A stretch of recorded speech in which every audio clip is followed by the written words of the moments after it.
Good morning. This is Don V with Truth Be Told, and we have a couple interesting stories we'd like to share with you.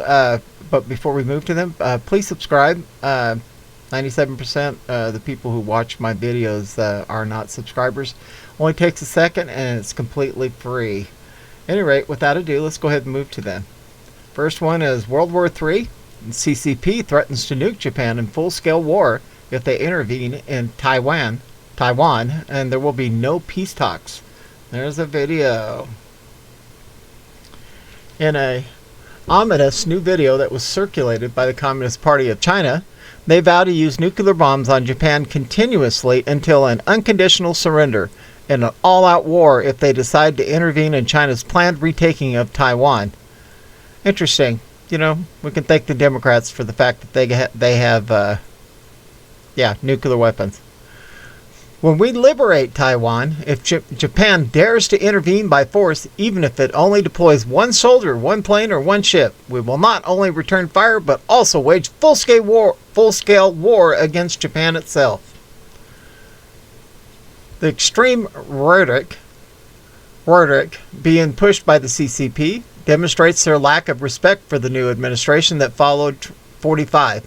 They are making these threats despite Japan being considered one of America's closest allies. If they were attacked by Beijing, it would be the United States' obligation to step in to defend them. In the video, the narrator acknowledges that the international situation has changed dramatically and explains that China is undergoing a major change not seen in a century as they roll video of nuclear warheads being launched.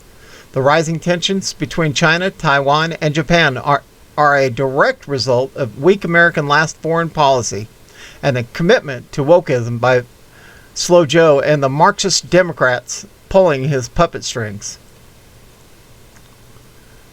His clear lack of cognitive ability doesn't help when it comes to communist thugs like Z either.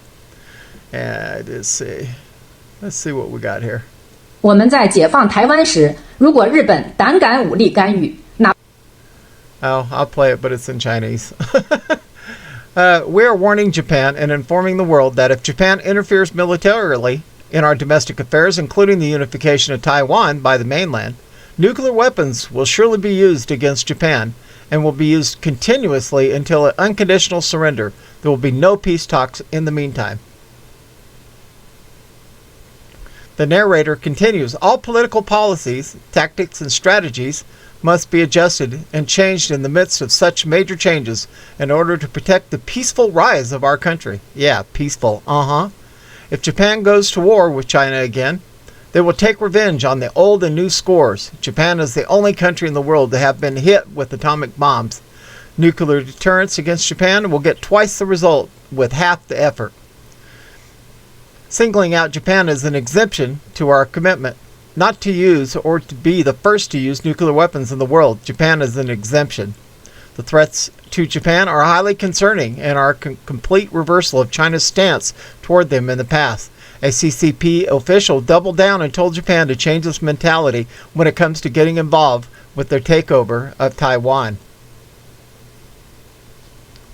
Chinese leaders have previously promised to not use the warheads on non-nuclear nations like Japan, but have been recently emboldened by chaos in the West and the COVID I can't say that word, and are accelerating their plan to control the world through their Belt and Road Initiative.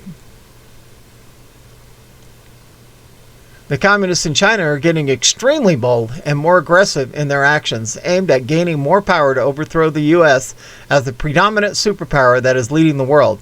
They have even displayed recent shows of force towards U.S. military vessels in the South China Sea, forcing one to get chased out of the area. The retreat came just days after a scathing report was released by Congress that blasted the Navy's preparedness, training, and leadership, saying they have been too focused on indoctrinating their soldiers with woke propaganda. People make me sick.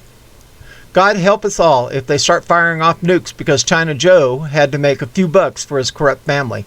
This wouldn't be and wasn't happening under 45, who stood up like a true patriot to the evil, oppressive CCP. Now we can thank Mr. Obama for moving them right into our patent office so that way they could have all our technology. Wasn't that wonderful of him? Okay, the next story. Confirmed. Biden has flown at least 800 illegal border crossers into the U.S. interior using the military. More expected. Last week, Tucker Carlson revealed that a whistleblower had leaked an email to him that contained details on the Biden administration's use of the U.S. military to covertly transport illegal aliens across the country. Now it's been confirmed by the Immigration and Customs Enforcement, and they don't seem like they will be stopping anytime soon. ICE officials verified the claims to the San Antonio Express News on Monday and also revealed that since June 29th, 780 illegals have been flown to the undisclosed cities across the interior of the U.S. out of the Laughlin Air Force Base in Del Rio, Texas. The flights are expected to continue on for at least the next couple of months.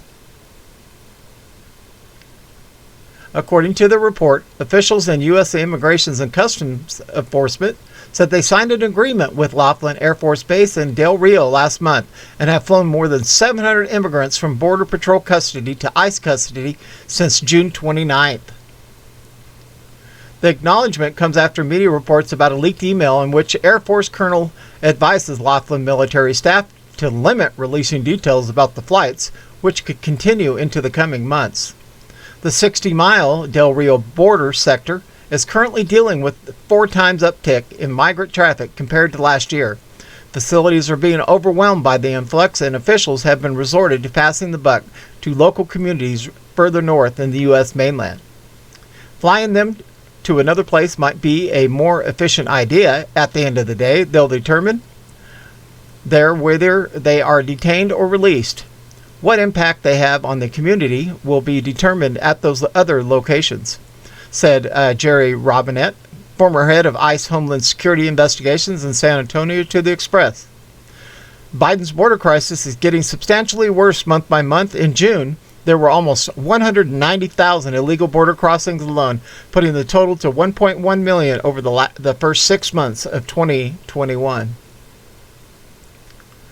Look at all these people. Oh my word. Hundreds of migrants stormed a gate on the border in Del Rio and gained access to the U.S. just yesterday, thanks to Borderless Joe. Soon they'll be flying high on their way to a cozy hotel room in a city potentially near you. Ugh.